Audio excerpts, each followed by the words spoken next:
So we're going to talk tee shot strategy. So as you can see, we're in the middle of the tee here. Now the instinct for players is to just tee the ball up straight in the middle and then set ourselves as though we're going to hit the ball down there.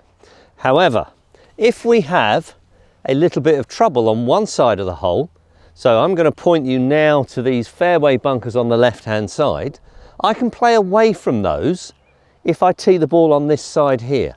So you can see now, just by putting the position of the ball in a different place, and I'm going to tee up now as I would normally do, I'm now pointing away from any trouble on the left hand side there. So actually I'm favouring the right hand side. So that's a really good way of thinking about it. Instead of just playing it from the middle there, think about where the best place is for your particular shot as to whether you want to aim it away from the trouble. Obviously no one really wants to hit it at the trouble now, do they? So again, just to remind you there, if we were playing this and this hole here and we've got the trouble on the left, so my two bunkers down the left hand side there, I want to play away from there. So I'm going to tee the ball on the side of the trouble.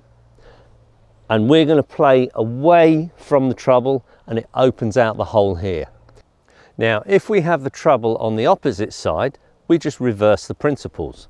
So if the trouble is on this right hand side, you will see if I tee off on this position now my line is much more to the left hand side. Now on this particular hole I've got two bunkers down that left hand side. I probably don't want to be pointing straight at those.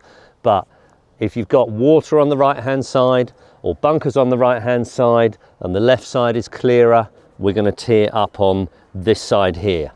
So as a little summary, you basically want to be teeing the ball on the side that the trouble is, and therefore you play away from the trouble, gives you the biggest part of the fairway to aim.